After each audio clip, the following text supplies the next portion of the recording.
Last month, I planned to take my son, 14 male, on a trip to Rome. His school was out for the summer, and I love to learn about historic places, so this was perfect. He'd been living with my ex-wife for the first 2 weeks of the month, and the next 2 weeks he'd go on vacation with me. My ex and I have been divorced for 2 years now after I caught her cheating on me with one of her co-workers. Now they're married and living together with his son. My ex and I have joint custody of our son, so we worked out an arrangement where he spends the first half of the month with his mother and the second half with me.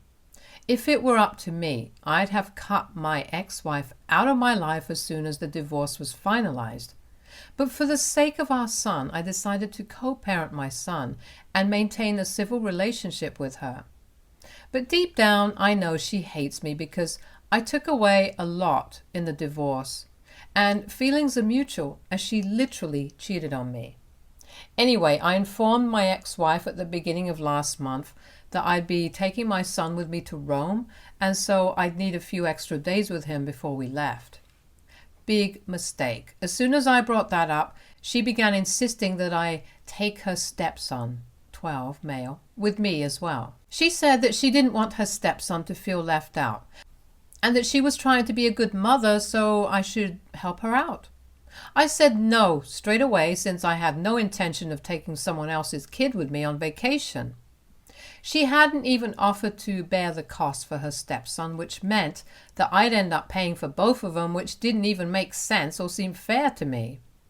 I was appalled that she'd even expected me to say yes to this. I mean, why would I help her out regarding anything that doesn't concern our son? I said no, and she started bickering with me, saying that I was being mean not just to her but to her young stepson as well. I told her to simply not inform her stepson about where his stepbrother was going, and he wouldn't feel left out. But she said that she didn't like lying to her family, which I thought was really ironic, since that's all she did when she was with me, but whatever. This argument continued for the next weeks, leading up to the day of our flight, and she kept trying to convince me to take her stepson with me on vacation as well, in spite of me having said no several times.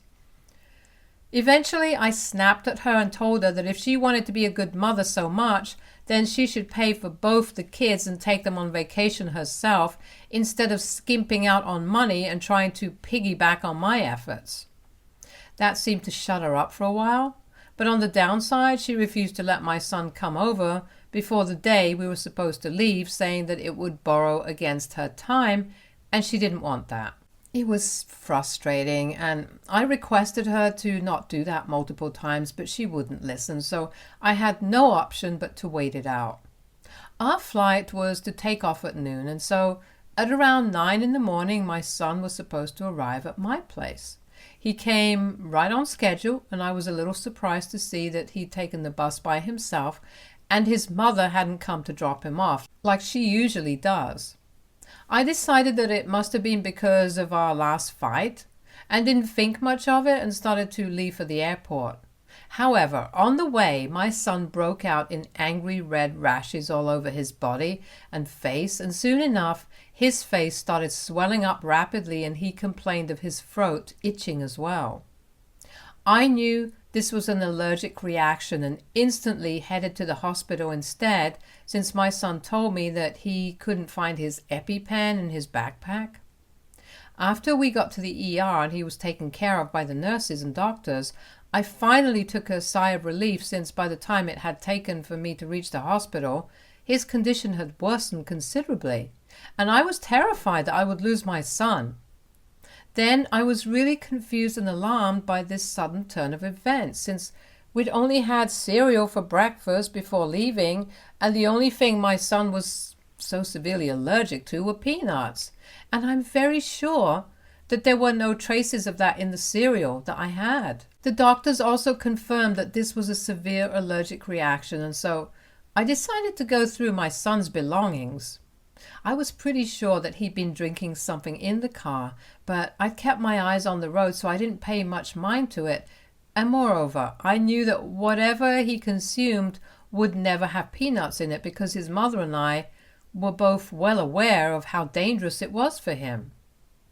I decided to look and found a travel mug full to the brim with a milkshake that reeked of peanut butter when I opened it up.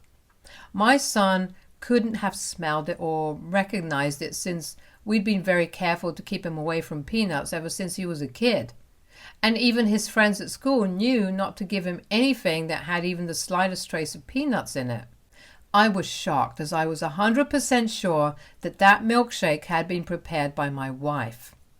I couldn't for the life of me think why she'd put our son's life in danger, and decided to call her up immediately, since our son was out cold anyway. I asked her about the milkshake, point blank, and to my horror, she admitted to mixing in peanut butter in it and taking out the EpiPen that my son always carried with him for good measure. She wanted to make sure that our Rome trip was cancelled, and this was the only way she could think of, and was even proud that her plan to keep us from leaving had worked. I was livid that she'd done something like this, because it was literally putting our son's life in danger for her own petty agenda. But she didn't even pretend to act sorry about it, since she believed that she'd done the right thing, and even had the nerve to try and lecture me about how in her house she treated both her kids equally, irrespective of whether they were her own or not, so if her stepson couldn't go somewhere, then neither could our son.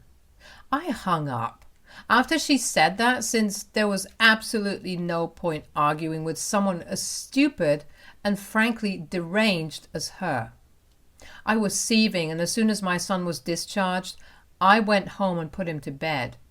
Of course, we missed our flight, but that was the least of my concerns at the time. As soon as my son was asleep, I called my lawyer up and decided to file for full custody of my son, after filling him in on whatever had happened that day. The very next day we'd filed for full custody, and as soon as my ex-wife was served, she called me up, furious with what I'd done. She was so delusional that she thought I was angry about the vacation, and not the fact that she'd literally tried to poison my son just to prove a point. We got into a massive argument on call, and she ended up calling me selfish and cruel for trying to portray her as a bad mother when she was only trying to be fair to her children. I told her that I didn't care what she was trying to do, and the only thing that mattered to me was my son's well-being, which she had absolutely no regard for.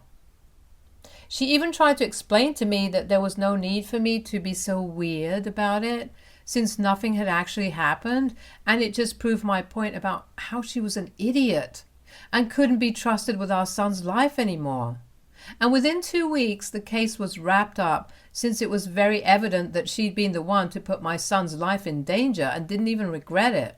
My son himself also wasn't too keen to go back to his mother earlier, and that was the end of our joint custody arrangement. Since then, my son has been living with me and seems to be a lot happier. My wife also had to foot the bill for the medical expenses and the trip that we cancelled, so it all turned out well for us. However, yesterday I heard from a common friend of mine that my ex's husband had filed for divorce after he got to know about what my wife had tried to do to my son. He called her a criminal in the making and moved out that very night, and she was so devastated that she emptied 3 bottles of wine, which landed her in the hospital. She's recovering, but still is in a very delicate condition. This friend of mine had been to visit her in the hospital and told me that she'd been crying non-stop, and that really, really messed with my head.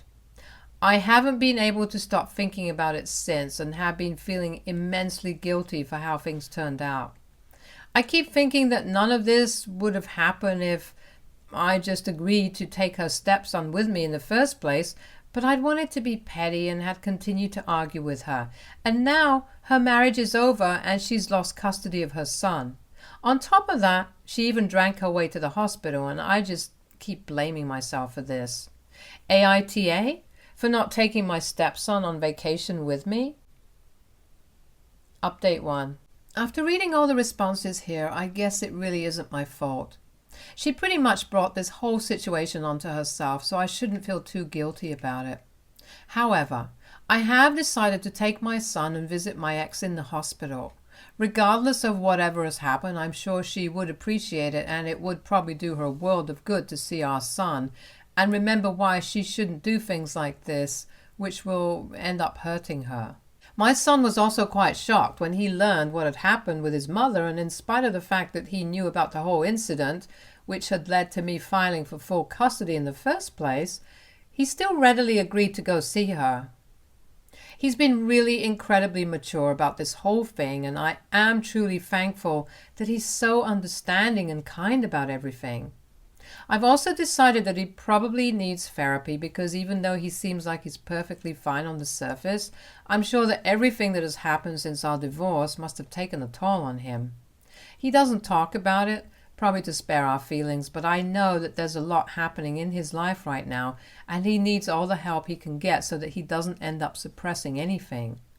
Anyway, I just hope that the hospital visit goes well. Update 2. So we visited my ex-wife in the hospital and it didn't go well.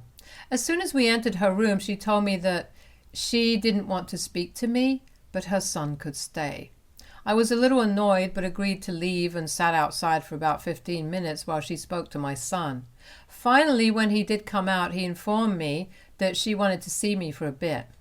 I thought it was a bit odd that she wanted to talk to me just minutes after she told me to get out, but I still went in. She asked me why I'd even bothered to visit after everything that had happened, and I told her that while I still hated whatever she'd done in the past, I didn't want her to hurt herself or do something dangerous.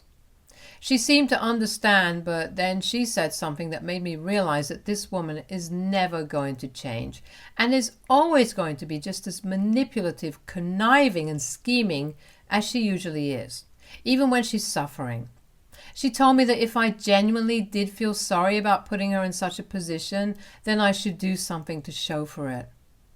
I was confused and asked her to elaborate, and then she said that she wanted me to talk to her husband and convince him to stop the divorce proceedings. She basically wanted me to tell him that I'd been lying about the whole thing and it had been my own mistake, where I'd purchased a milkshake for my son without checking the ingredients first and had forced her to take the fall for it. For a second or two, I didn't even have anything to say because what she was suggesting was literally insane. Not only was it an incredibly stupid idea, but it was also a load of crap. I told her that even though I was sorry about all of this happening to her, I wasn't going to lie to her ex-husband about something so serious. She had done something evil and hadn't even bothered to think about the consequences of it, and that's the reason so much had happened since.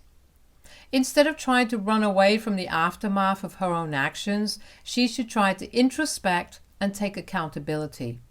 She got mad at me, obviously, and told me that she didn't want to be lectured by the man who had ruined her life, and told me to get out and not contact her unless I'd decided to do what she told me to. So I left with my son, seething that I'd even bothered to be kind to this woman in the first place. I just didn't want her to do something stupid, but she didn't deserve my sympathy in the least, and I regretted even trying to be nice to her. I went home with my son and, well, curiosity got the better of me, so I asked him what exactly had he and his mother spoken about during the time that he was in that room. He seemed a little awkward at first, but he did end up telling me about it. My ex-wife wasn't even above using our son for her own personal gain. She told him that he needed to convince me to do away with the full custody bullcrap and listed a whole lot of things that she'd done for him and bought him, which is nothing extraordinary, and were just stuff that every parent does, so I don't know why she thinks she did him a favor. He promised her that he'd talk to me about it, but confessed that he had no intention of going back to his mom ever, and told me that while he'd lived with her, she'd always seemed to pay more attention to her stepson, and the other kid even used to thrive on it. I'd never interacted with my ex's husband and stepson due to obvious reasons, but my son told me that the two of them would pretend that he was barely even there and would only speak to him if absolutely necessary. He felt lonely and sad, but never said a word out of fear since his mother had told him that if he kicked up a fuss about anything at her house, then she'd make life hell for him. To make matters worse for him, she'd even told him that if he ever complained about anything that happened at her house to me, then she'd make sure he was taken away by CPS. Obviously, he was too terrified to say or do anything about it and suffered in silence for 2 years.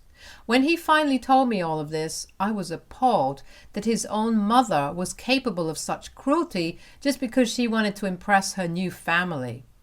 After learning about all of this, I was really happy that I managed to get full custody of my son and planned on canceling even the supervised visits that my wife still had rights to in the foreseeable future. She had no business still trying to be in my son's life after what she'd done and how she treated him for these past few years. I don't even care what happens to her anymore, truth be told. She deserves every bad thing that's been happening to her, if not more, and I'm glad that I'm finally done with her. She doesn't deserve even the tiniest bit of sympathy from anyone. And if she tries to mess with me or my son again, then I'm going to make her regret it for the rest of her life. I'm also really thankful that I decided to get all this information out of my son because he's a quiet kid and would never have told me about any of this himself unless I asked. Anyway, I'm just hoping that things get better now. Update 3. My wife dropped by this morning. It's been close to a week since she was discharged from the hospital and seems to be better. I wasn't expecting her to show up, but thankfully when she did come by, my son was already at school and I was headed to work, so I had an excuse to not want to spend much time with her. I told her that I was running late for work to avoid inviting her in, but she said that she only wanted to drop off certain things that belonged to our son. She didn't seem very emotional or bothered about it and merely wanted to know if I'd given her suggestion any thought. I couldn't believe that she was still harping on about that stupid idea in spite of what I'd told her that day, but I was in no mood to argue, so I told her that I hadn't and didn't bother to explain more. She didn't ask about it either, thankfully, and moved on to asking about our son instead. She wanted to see him that evening and wanted me to stay at home that day, but I told her my decision of not allowing her to see our son until she seemed more composed, and if she's still talking about her stupid idea, then it's very obvious that she's not yet moved on from her deranged behavior. I suggested that instead of wasting her time and energy in hatching stupid plots to push someone else under the bus for her own actions, she should probably look into therapy so that she can become a better person who's fit to be a mother. But she didn't seem to care much for my advice and told me that I had to stay at home this evening because she wanted to see her son, and when I said no yet again, she started yelling at me in the middle of the street about how I was being cruel. She accused me of trying to ruin her life simply because she cheated on me, and I just couldn't let that go, even for our son's sake. I couldn't take it anymore, and I told her that she was insane and needed serious help, which was actually the real reason I wasn't going to allow her to come close to our son anymore unless she did something about herself. She tried to yell at me some more, but I'd already gotten into my car and had started driving away. I could see that she was throwing a temper tantrum through the rearview mirror, but that wasn't my problem anymore, and I was glad to get away from her. I hope she gets the message and just stays away from us now, because I don't think I have the patience or energy to deal with her psycho behavior anymore. I just can't deal with her. Update 4. Well, things got pretty insane after I came back home from work. My son informed me that he'd been staying back late at school for some drama club work, and after that he was going to head over to a friend's place since he'd been invited for dinner. I was okay with all of that, and that was it. I got home at around 7 in the evening and found a bizarre scene.